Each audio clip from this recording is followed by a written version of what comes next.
Social మీడియాపై కేంద్రం కత్తి పెట్టింది. ఇకపై ప్రభుత్వానికి వ్యతిరేకంగా పోస్టులు పెట్టే వారిపై కఠిన చర్యలకు సిద్ధమైంది. పోస్టులు పెట్టే వారికి డైరెక్ట్ గా కేంద్ర ప్రభుత్వమే నోటీసులు ఇవ్వనుంది.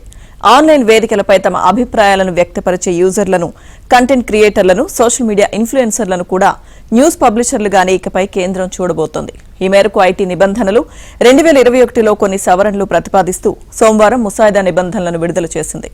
దీనిపై ఏప్రిల్ 14 నాటికి అభిప్రాయాలు తెలియజేయాలని కోరింది. ఇదే విషయంపై మరింత సమాచారం మా ప్రతినిధి సంగీత అందిస్తారు. కేంద్ర ప్రభుత్వం రీసెంట్గా ఏదైతే సోషల్ ప్లాట్ఫామ్స్ మీద మన దగ్గర ఉన్న ఇన్ఫర్మేషన్ని ఫార్వర్డ్ చేసినా, లేదంటే ఏదైనా గవర్నమెంట్కు వ్యతిరేకంగా ఉన్న పోస్ట్ కింద కామెంట్ చేసినా సరే, మీరు యూజర్స్ కాదు, మీరు కూడా పబ్లిషర్సే, మీరు అలా చేసిన పక్షంలో ఖచ్చితంగా ఐటీ యాక్ట్ కింద నోటీసులు సర్వ్ చేయడం జరుగుతుంది అని చెప్పడం జరిగింది. అయితే దీనిపైన ఇక్కడున్న వాళ్ళు ఎలా స్పందిస్తున్నారు, వారి యొక్క స్పందన ఏంటనేది తెలుసుకునే ప్రయత్నం అయితే మనం చేద్దాం. చెప్పండి, అంటే కేంద్ర ప్రభుత్వము ఇలా చేయడం వల్ల కరెక్ట్ అంటారా? కరెక్టే కదా, ఇప్పుడు అది చేయడంలో కరెక్టే. బట్ ఏంటంటే దానికి కూడా ఇప్పుడు కొంతమంది ఎంత ఫేక్ ఉన్నా కూడా అది బయట స్ప్రెడ్ అవుతున్నాయి కాబట్టి ఆ జెన్యూనిటీ కూడా దొరకబట్టి వాళ్ళు జెన్యూన్ ఫేక్ వాళ్ళు ప్యూరిఫికేషన్ చేసుకోవాలి కదా. అట్లా అవ్వట్లేదు కదా. ఇప్పుడు ఎంత చర్యలు వచ్చినా కూడా రాకున్నా కూడా, బట్ ఇక్కడ ఏంటంటే ఫేక్ అనేది స్ప్రెడ్ అవుతూనే ఉండదు.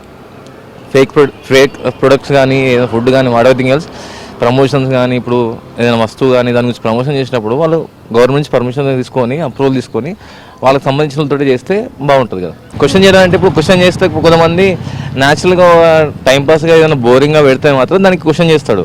అదే ఇప్పుడు మనము దానికి ఇబ్బందిగా ఉన్నప్పుడు దానికి మిస్టేక్ ఏదైతుందో అని చెప్తే దానికి ప్రాబ్లం ఏం కాదు కదా. నా ఉద్దేశంగా అయితే అది ప్రాబ్లం కాదు.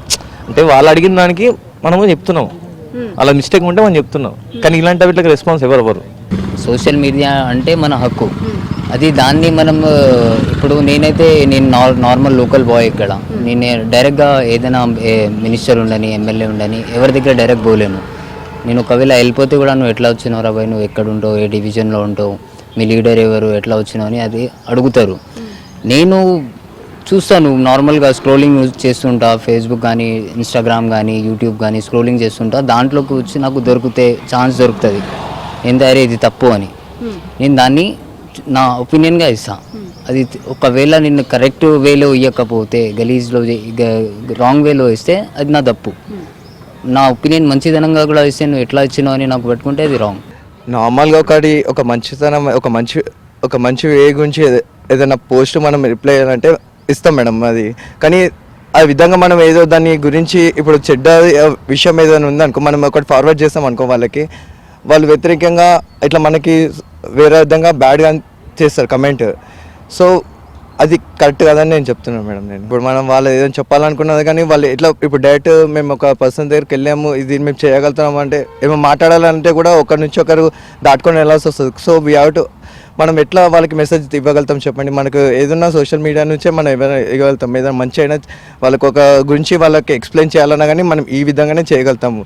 సో వాళ్ళు మన గురించి ఏదైనా కరెక్ట్ నిర్ణయం తీసుకోవాలని చెప్పి నేను వాళ్ళని అడుగుతున్నాను మేడం.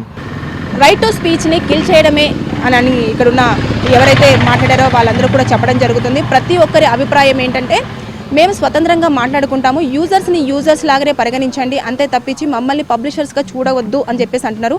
ఏదేమైనా సరే కానీ ఏప్రిల్ 14 తర్వాత కేంద్ర ప్రభుత్వం నుంచి వచ్చే స్పందన కోసము ప్రతి ఒక్కరు వెయిట్ చేయాల్సిందే. దీనిపైన వీడియో జర్నలిస్ట్ శివ యాదవ్తో సంగీత, ABN ఆంధ్రజ్యోతి, హైదరాబాద్.